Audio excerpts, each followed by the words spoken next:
Assalamualaikum warahmatullahi wabarakatuh. Di sini bersama saya Faris Adit Ramadan. Kali ini saya akan membahas tentang definisi masalah dan jenis-jenis masalah dalam penelitian. Perlu diketahui ya, materi yang kali ini saya bahas merupakan materi kelanjutan dari materi yang kemarin tentang aturan-aturan dan sistematika dalam penulisan karya ilmiah.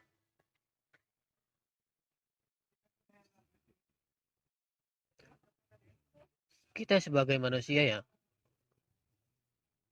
dalam kehidupan itu selalu dipenuhi dengan berbagai macam permasalahan, entah itu masalah kecil, masalah sedang, maupun masalah besar.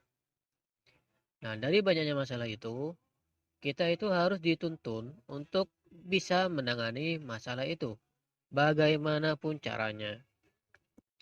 Nah, dalam kasus penelitian ini ya, dalam karya ilmiah ya, penulisan karya ilmiah ya, itu sangat penting untuk mencari permasalahan itu.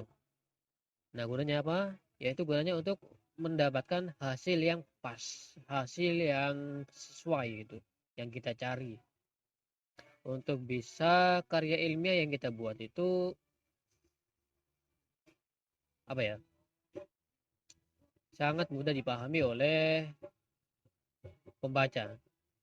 Nah, misalnya permasalahan ini, oh ini solusinya, seperti itu maksudnya.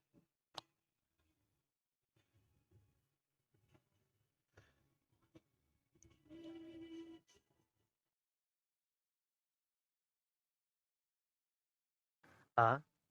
Pengertian masalah dan jenis masalah dalam penelitian. Di sini terdapat dua pengertian menurut para ahli ya, yaitu yang pertama adalah Stoner pada tahun 1982, yang kedua adalah Surya Brata pada tahun 1994. Pada Stoner itu memiliki pengertian atau mengemukakan bahwa masalah-masalah itu dapat diketahui atau dicari apabila terdapat penyimpangan antara pengalaman dengan kenyataan,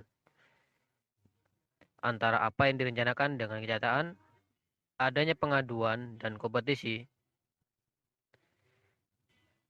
Yang kedua adalah Surya Brata. Masalah merupakan kesenjangan antara harapan dengan kenyataan, antara kebutuhan dengan tersediaan, antara seharusnya dengan yang ada. Penelitian yang dimaksud untuk menutup kesenjangan.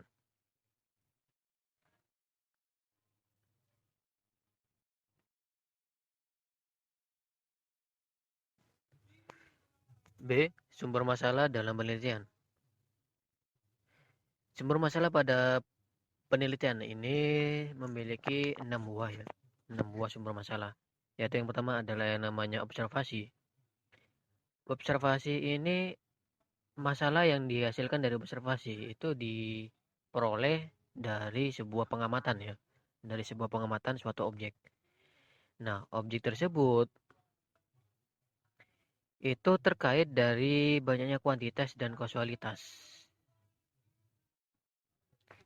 Nah, dari sekian banyaknya kuantitas atau kausalitas itu maka terdapat suatu masalah di dalamnya yang nantinya harus kita selesaikan dan harus kita cari solusinya seperti apa. Terus yang kedua ada yang namanya dedukasi dari teori. Dedukasi teori ini masalahnya itu ya dihasilkan dari banyaknya teori dari berbagai apa ya, dari berbagai teori yang ada ya di buku-buku misalnya di internet gitu. Nah, dari perbedaan itu bisa disimpulkan menjadikan sebuah masalah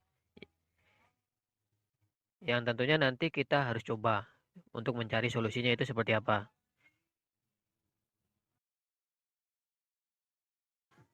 Tiga, kepustakaan. Sumber masalah dalam penelitian kepustakaan itu memiliki beberapa contoh atau hasil penelitian yang mana mungkin memberikan beberapa rekomendasi yang perlu kita lakukan kajian ulang atau penelitian ulang supaya terdapat peningkatan validitas hasil dari penelitian itu yang gunanya untuk digeneralisasikan lebih luas. Yang kelima yaitu adalah masalah sosial. Nah, untuk masalah sosial ini ya tentu banyak sekali ya di sekitar kita, masalah-masalah sosial yang terutama pada lingkungan. Otomatis tentu kita juga alami ya. Contohnya adalah adanya perkelahian antar sekolah menimbulkan berbagai dampak bagi sekolah dan warga sekitar. Nah, dari beberapa hasil perkalian orang-orang tersebut itu kan memiliki apa ya, menciptakan sebuah masalah ya yang harus diselesaikan. Yang kelima adalah situasi praktis. Nah, situasi praktis ini yang dimaksud yaitu adalah masalah yang muncul setelah sebuah program itu akan dilaksanakan, sedangkan dalam proses pelaksanaannya atau setelah selesai dilaksanakan. Masalah muncul dalam situasi praktis ini setelah melalui proses evaluasi dari sebuah program itu hasil memiliki atau menghasilkan penelitian dan evaluasi ini selanjutnya akan dijadikan landasan dalam membuat keputusan tentang program yang dimaksud. Yang keenam adalah pengalaman pribadi. Nah, pengalaman pribadi ini tentu banyak ya, yaitu maksudnya banyak kita peroleh, contohnya pada pengalaman seseorang atau kelompok, lapangan tempat kerja, sumber-sumber berasal dari pengetahuan orang lain, laporan hasil penelitian, dan lainnya.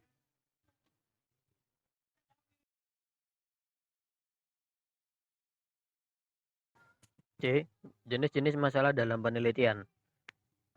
Masalah dalam penelitian menurut Sugiono pada tahun 2019 itu dapat dikategorikan berdasarkan tiga jenis, yaitu yang pertama adalah permasalahan deskriptif, yang kedua adalah permasalahan komparatif, yang ketiga adalah permasalahan asosiatif.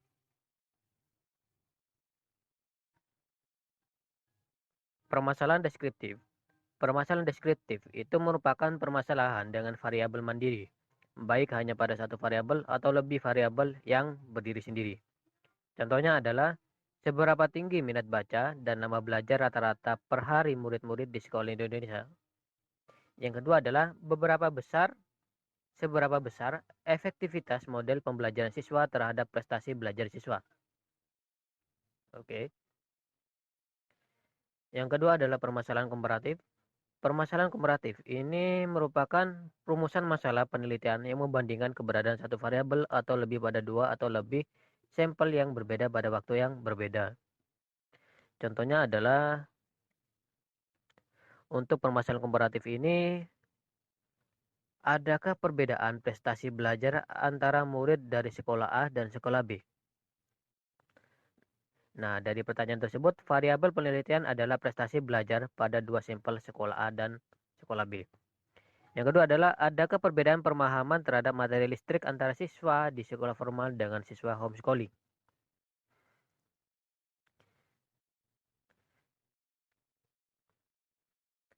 Permasalahan asosiatif merupakan rumusan masalah penelitian yang bersifat menanyakan hubungan antara dua variabel atau lebih. Untuk permasalahan asosiatif ini memiliki tiga hubungan, yaitu yang pertama adalah hubungan simetris, yaitu pengertiannya adalah suatu hubungan antara dua variabel atau lebih yang kebetulan munculnya bersama. Contohnya adalah adakah hubungan antara warna rambut dengan kemampuan memimpin negara. Terus yang B adalah hubungan kausal. Hubungan kausal ini merupakan hubungan yang bersifat sebab akibat. Jadi variabelnya itu independen atau variabel yang mempengaruhi dan dependen atau dipengaruhi. Contohnya adalah adakah pengaruh pendidikan orang tua terhadap prestasi belajar anak? Oke. Yang ketiga adalah maksudnya C, hubungan interaktif atau timbal balik. Hubungan ini memiliki pengertian yaitu hubungan yang saling mempengaruhi. Nah, di sini tidak diketahui mana variabel independen atau dependennya ya. Contohnya adalah hubungan antara motivasi dan prestasi belajar anak SD di Kecamatan A.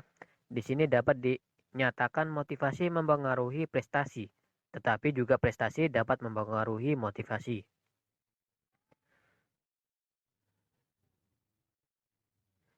D. Kriteria masalah dalam penelitian. Di sini terdapat 3 kriteria dalam menentukan permasalahan ya. Yang baik itu menurut Kerlinger pada tahun 2006 halaman 29 sampai 30, yaitu yang pertama, 1. Masalah harus mengungkapkan suatu hubungan antara dua variabel atau lebih. Dengan demikian, masalah-masalah itu mengajukan pernyataan-pernyataan berikut ini. A. Apakah A terkait dengan B? B. Apakah motivasi belajar mempengaruhi hasil belajar? Yang kedua adalah masalah dan pernyataan masalah harus dirumuskan dengan cara tertentu yang menyiratkan adanya pengujian yang empiris. Yang ketiga adalah masalah dan pernyataan masalah yang harus dirumuskan dengan cara tertentu yang menyiratkan adanya pengujian yang empiris. E. Cara mengidentifikasi permasalahan dalam penelitian. Menurut Ahmad Nursanto, dalam mengidentifikasi masalah, perlu memperhatikan hal-hal berikut ini. Yaitu yang pertama adalah esensial. Masalah yang akan diidentifikasi menduduki urutan paling penting di antara masalah-masalah yang ada. Yang kedua adalah urgen. Masalah yang akan dipecahkan, mendesain untuk dicari penyelesaiannya. Yang ketiga adalah masalah mempunyai manfaat apabila dipecahkan.